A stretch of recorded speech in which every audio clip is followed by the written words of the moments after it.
Hello friends, welcome back self education 2.0 में आपका स्वागत है। आज का जो हमारा सेशन है वो रीजनिंग का सेशन है और आपकी जो एग्ज़ाम है जैसे कि एसएससी का एमटीएस हो गया या हो गया आपका सीजीएल एग्ज़ाम और दिल्ली पुलिस की जैसे कि कांस्टेबल और आपके ड्राइवरी के जो वैकेंसी निकली है उसके लिए भी ये काफ़ी इंपॉर्टेंट सेशन है। और रेलवे के तो जैसे कि ग्रुप डी का सेशन चल रहा है ये। और जो अपकमिंग एग्ज़ाम है रेलवे से रिलेटेड उन सभी एग्ज़ामों के लिए जो रीजनिंग है काफ़ी इंपॉर्टेंट होने वाली है। तो चलिए स्टार्ट करते हैं हम आज के पहले क्वेश्चन से। तो पहला क्वेश्चन है पहला क्वेश्चन एक रिलेटेड क्वेश्चन है, अल्टरनेटिव क्वेश्चन है और इस तरह के आपके एग्ज़ाम में 2 से 3 क्वेश्चन आते हैं। जी हाँ, और इनके सिंपल से रिलेशन जैसे पहला क्वेश्चन हमारा कहता है फुट फुट मेन फुट क्या है? फुट एक पार्ट है बॉडी का, बॉडी पार्ट है किसका? मेन के बॉडी पार्ट क्या है? फुट। तो यानी तो हूफ क्या है? हूफ किसका बॉडी पार्ट है? आपके ऑप्शन है ए leg, B dog, sea horse और डी शू। ऑब्वियसली हूफ जो होता है वो हमेशा पैरों के साइड में होता है, लेकिन ये किसके पैरों की साइड में होता है? जैसे लेग तो कह नहीं सकते, ठीक, तो पहला गलत। डॉग के नहीं होता है। हुक जो होता है जैसे कि नाल, जो हम घोड़े को नाल पहनाते हैं तो वो कहाँ पहनाते हैं? उनकी हुक में पहनाते हैं। तो इसका जो राइट आंसर है वो होगा सी। ठीक है, जैसे फुट इज अ पार्ट किसका होता है? मैन का होता है, यानी कि पैर वाला। तो वैसे ही हुक क्या होता है? ये हॉर्स के जो निचले पैर होते हैं, यहाँ पे घोड़े को नाल पहनाई जाती है, ये वहाँ पे होता है। ठीक है, तो चलते हैं अगले क्वेश्चन की तरफ। अगला क्वेश्चन भी रिलेशन बेस्ड क्वेश्चन है। रिलेशन बेस्ड जैसे कि आपको ये लेटर दिए हुए हैं, जैसे बताएंगे ए सी ई और जेड, सॉरी ए सी ई और जी है, ठीक। और इसके जो मतलब रिलेशन है वो जेड एक्स वी और टी से है। जैसे हम इसकी अगर नंबरिंग करें तो ये कौन सा लेटर है? 1, ये 3 वाला, ये 5वीं पोजीशन और ये 7वीं पोजीशन पे। और इसको जोड़ें तो ये कौन सी है? 26, ठीक। ये हमारी कौन सी पोजीशन है? एक्स 24, वी हमारी कौन सी पोजीशन है? 22 एंड टी का नंबर कितना है? 20 नंबर है। अगर हम इनको ऐड करें जैसे 26 और 1 कितने होते हैं? 27, 24 और 3 27 और 22 और 5 27, 20 और 7 27। या इनको हम कह सकते हैं अपोजिट नंबर भी कह सकते हैं। क्या कहें? अपोजिट। जैसे ए का अपोजिट नंबर, ए का जो अपोजिट लेटर होता है वो होता है जेड। इस तरीके से भी कर सकते हैं। तो इससे पहले क्या हमको ये इसकी रिलेशन निकालने की, आई के एम ओ का रिलेशन किससे मैच होगा? आई के एम ओ। जैसे आई की पोजीशन होती है 9, यानी कि अगर 27 में से अगर हम 9 को माइनस करते हैं तो हमारे पास कितना निकल के आता है? तो वो आता है हमारे पास 18। कितना लेटर? 18 जो हमारे लेटर बनता है वो क्या बनता है? आर। तो पहला ऑप्शन क्या है? आर, यानी कि सी वाला हमारा क्या होगा? राइट आंसर होगा। लेकिन इसको आगे और भी मैच करके देखते हैं। जैसे कि के लेटर जो होता है हमारा 11 लेटर होता है और 27 में से अगर 11 को माइनस करते हैं तो लेटर कितना निकलेगा? 16। और 16 जो हमारा लेटर होता है कैसे ए बी सी डी में कौन सा होता है? वो होता है पी। तो आर पी, जी हाँ, दोनों लेटर मैच होगा। अब देखना एम कौन सा लेटर होता है? एम होता है हमारा 13 नंबर का लेटर, ठीक। अगर 27 में से 13 माइनस करेंगे तो 14, यानी कि एम के बाद नेक्स्ट लेटर क्या आएगा? एन 14 होता है। ओ होता है 15, 27 में से 15 माइनस किया तो बचे कितने? 12। और 12 वाले नंबर का लेटर होता है वो हमारा होता है क्या? एल। तो इस वजह से जो हमारा जो लेटर निकल के आते हैं वो आते हैं आर पी एन एल, यानी कि हमारा सी वाला ऑप्शन क्या होगा? एक तरह से सही होगा। ओके, अब बढ़ते हैं अपन अगले क्वेश्चन की तरफ। अगला क्वेश्चन एक कोडेड बेस्ड क्वेश्चन है। जैसे ब्लैक स्मिथ का कोड उन्होंने क्या निकला है? उन्होंने लिखा है CNBELUNKUJ, ठीक। तो चिल्ड्रन का कोड क्या होगा? ठीक है, आपको इस तरीके से कोड दिए हुए हैं। जैसे कि हम इसको कोड को लिखेंगे ब्लैक स्मिथ, ठीक। ब्लैक स्मिथ को क्या लिखा? CNGBELUNKUJ,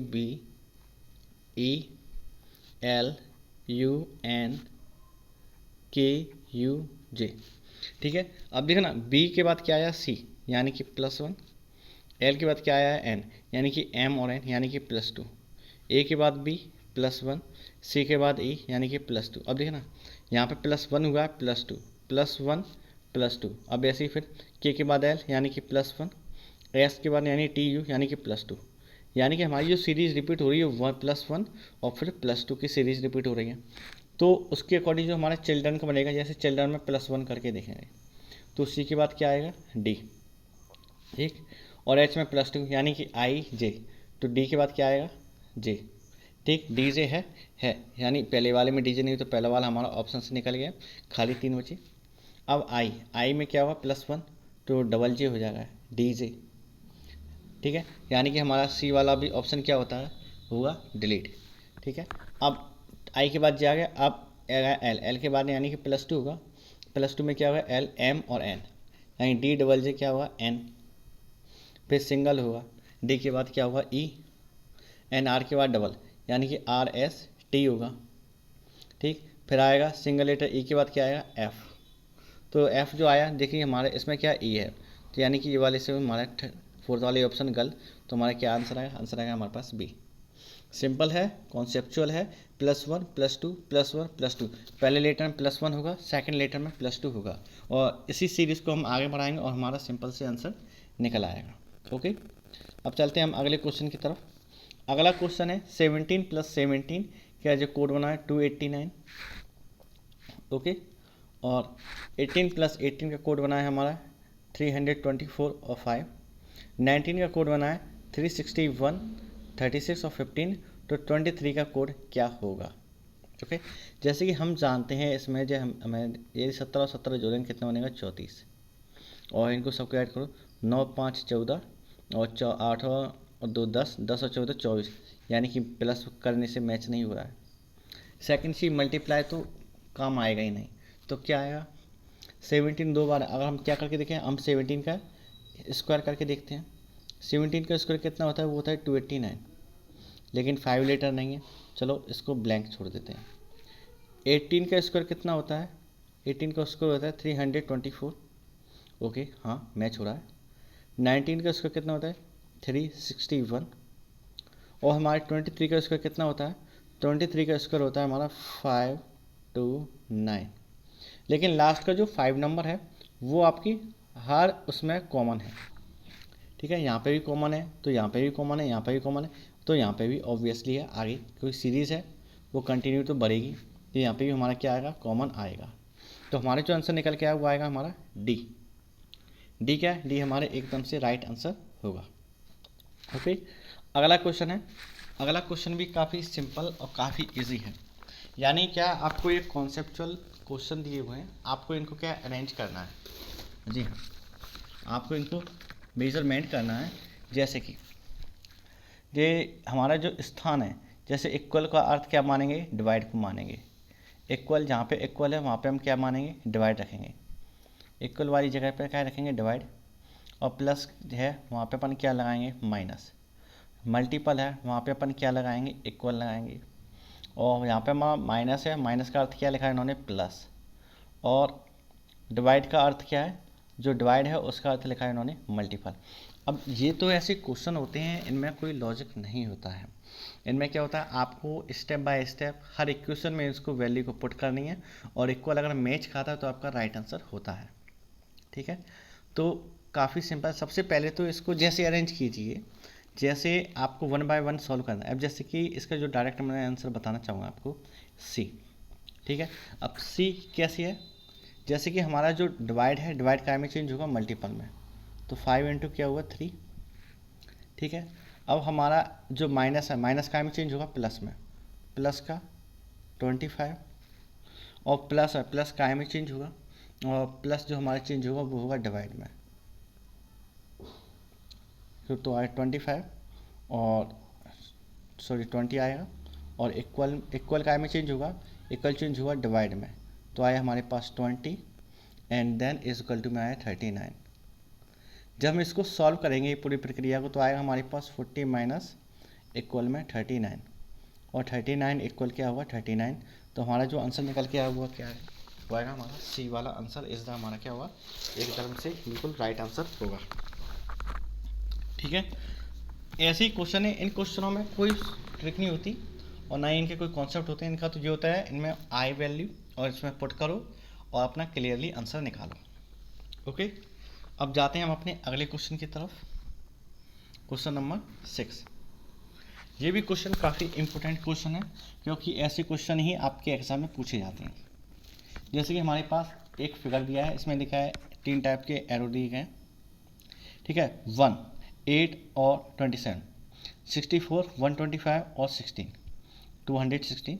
अब जैसे इन सबको एक आइडिया तो लगता है, जैसे 8 लिखा है यानी कि ये 2 का क्यूब होगा, 27 लिखा है ये 3 का क्यूब होगा। ये तो नॉर्मली हर बंदा एज्यूम कर सकता है। ये 6 का क्यूब होगा, ये 4 का क्यूब होगा, ये 5 का क्यूब होगा, ये 7 का क्यूब होगा, ये 9 का क्यूब होगा। अब देखना, तो ये 1 को हम 1 का क्यूब तो मान ही सकते हैं। तो 1 2 3 4 5 6 7, ये तो 8 यहाँ पे आएगा और 9 का तो यही। तो 8 का क्यूब क्या होता है हमारा, 8 का क्यूब जो होगा वो सिंपल से क्या होगा 812, यानी कि ऑप्शन सी। ऑप्शन सी क्या है हमारा एकदम से राइट आंसर होगा। ठीक है, ऐसे ही सिंपल क्वेश्चन होते हैं जो आपके दिल्ली पुलिस के एग्जाम हो, चाहे वो आपका एसएससी एमटीएस एग्जाम हो, चाहे जो अपकमिंग एग्जाम है जैसे रेलवे के ग्रुप डी का, उन सभी में भी ऐसे ही लॉजिकली क्वेश्चन पूछे जाते हैं। ओके, अब चलते हैं अपने अगले क्वेश्चन की तरफ। जैसे क्वेश्चन है दोनों ही लैंग्वेज में, a man walked 9 kilometre toward east and then to 12 kilometer towards south, and how far is the from the starting points। अब मान लीजिए जैसे कि डिस्टेंस है, इसमें से आपको पहले पता होनी चाहिए कौन सी डिस्टेंस ईस्ट होती है कौन सी वेस्ट होती है। नॉर्मली अपन एक प्लस का सिंबल लगाएंगे, जो ऊपर का सिंबल होता है उसको हम क्या कहते हैं नॉर्थ, यानी कि उत्तर दिशा। नीचे के सिंबल को हम कहते हैं साउथ, यानी कि दक्षिण दिशा। और लेफ्ट वाले सिंबल को कहते हैं ईस्ट, और द राइट वाले सिंबल को कहते हैं वेस्ट। ठीक, वेस्ट मतलब पश्चिम दिशा, ईस्ट मतलब पूर्व दिशा। अब देखना वो कह रहा है कि एक व्यक्ति, मान लीजिए एक स्टार्टिंग पॉइंट है, एक व्यक्ति पूर्व की ओर 9 किलोमीटर जाता है, जैसे पूर्व की दिशा है कितना गया है 9 किलोमीटर गया। फिर दक्षिण की ओर 12 किलोमीटर जाता है, यहाँ पर कितना गया 12। अब जो उसकी जो डिस्टेंस होगी स्टार्टिंग पॉइंट से वो क्या हुई, इस तरीके से हुई। अब ये देखना एक क्या है, एक तरह से ट्रिपलेट बन गया, क्योंकि ये 90 डिग्री का एंगल बनेगा, और ये हमारा क्या होता है परपेंडिकुलर, ये हो गया हमारा बेस, ये हमारा हो गया परपेंडिकुलर, ये हमारी क्या हुई हाइपोटेनियस, ट्रिपलेट। और ट्रिपलेट जो होता है जैसे कि 9 12 और कितने बनेगा फॉर्म बनेगा, तो बनेगा 15 के फॉर्म में, 9 12 15। अब 9 का तो इसका जैसे हम सभी जानते हैं 81, 12 का स्क्वायर होता है 144, जब इसको सॉल्व करेंगे 225, और इसका स्क्वायर रूट निकालेंगे तो कैसे नहीं निकले, वो निकलेगा 15। ये तो बेसिक है, नॉर्मली आपको पता ही होगा। तो इसका जो आंसर निकल के आया वो आएगा हमारा 15। डायरेक्शन के क्वेश्चन ऐसे ही सिंपल और इजी होते हैं। ओके, अब चलते हैं हम अपने अगले क्वेश्चन की तरफ।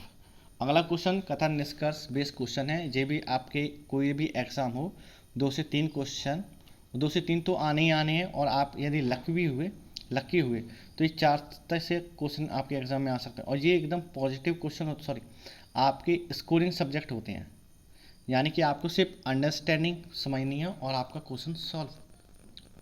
जैसे कि गरीबी एक लक्षण होने के साथ साथ, ये हमारे पास स्टेटमेंट है कथन, गरीबी एक लक्षण होने के साथ साथ सामाजिक अव्यवस्था का परिणाम भी है। आपके पास 2 स्टेटमेंट है, आपको ये बताना है कि कौन सा स्टेटमेंट सही है कौन सा गलत। जैसे गरीबी एक प्रकार की सामाजिक व्यवस्था है, पहला स्टेटमेंट ये है। सेकंड स्टेटमेंट गरीबी का संबंध सामाजिक व्यवस्था से है। तो इसमें जो क्या हुआ, इसमें जो हमारी दोनों ही स्टेटमेंट क्या है हमारी होंगी गलत। जी हाँ, रेलवे के अकॉर्डिंग भी ये दोनों स्टेटमेंट क्या है गलत हैं, क्योंकि ये एनटीपीसी में पूछा गया क्वेश्चन है।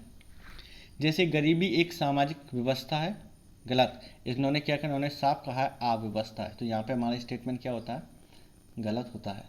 गरीबी का संबंध सामाजिक व्यवस्था से नहीं, यहाँ पर संबंध होने की तो कोई बात ही नहीं कही गई है, तो ये संबंध के कारण जो वाला स्टेटमेंट भी क्या होता है हमारा गलत होता है।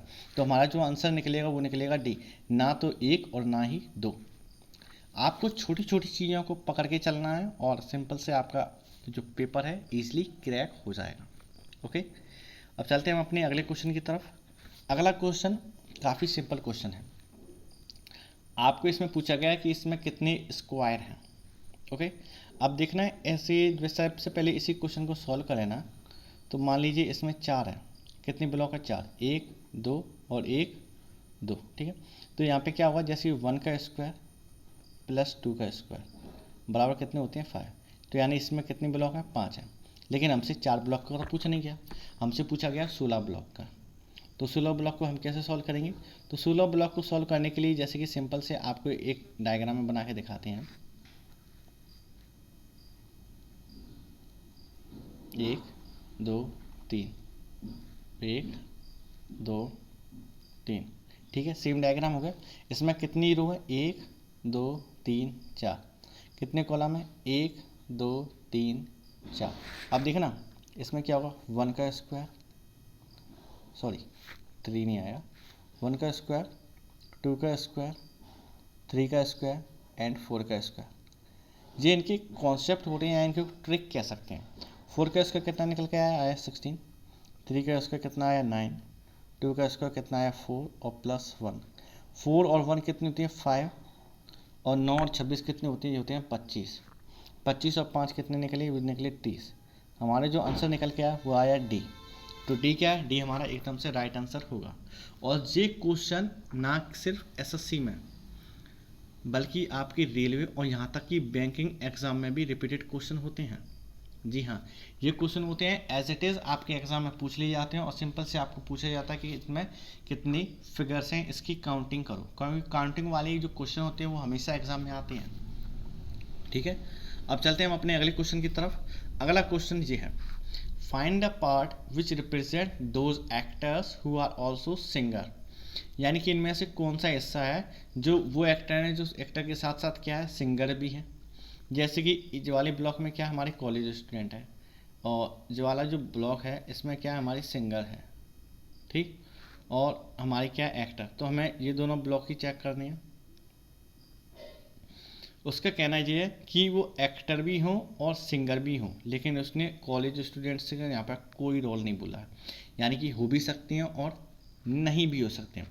तो इसके अकॉर्डिंग जब देखा जाता है तो हमारा जो निकल के आएगा, तो जैसे सिंगर, ये सिंगर का ब्लॉक है और ये हमारा एक्टर का, तो हमारा जो ऑप्शन निकल के आया वो आएगा सी और ई। जी हाँ, सी और ई दोनों निकल के आएंगे, क्योंकि एक सिंगर, ई तो खाली ई सिंगर भी है और एक्टर भी है, और ई भी सिंगर भी है और एक्टर भी, क्योंकि दोनों ही ब्लॉक के अंतर्गत आता है, जैसे कि आप देख सकते हैं इसको। ठीक है, ई और सी किसमें, सिंगर में भी आती हैं और एक्टर में भी आते हैं। तो दोनों ही स्टेटमेंट यहाँ पे क्या होंगे, सही होंगे। लेकिन जो कि हमें ऑप्शन में खाली सी दिया है, तो इस बेसिस पे हमारा जो आंसर बनेगा वो खाली सी बनेगा। तो सी हमारा क्या होगा, एकदम से राइट आंसर होगा। ओके, तो फ्रेंड्स आपको यदि सेशन अच्छा लगा हो तो सेशन को लाइक करें, और आप चैनल पर पहली बार आए तो चैनल को सब्सक्राइब करें, कमेंट्स करें आपके जो भी डाउट्स हों, और अपने फ्रेंड्स के साथ इसको ज़्यादा से ज़्यादा शेयर करें। And thanks for watching. तो फ्रेंड्स मिलते हैं अगली क्लास में। Tata and bye bye.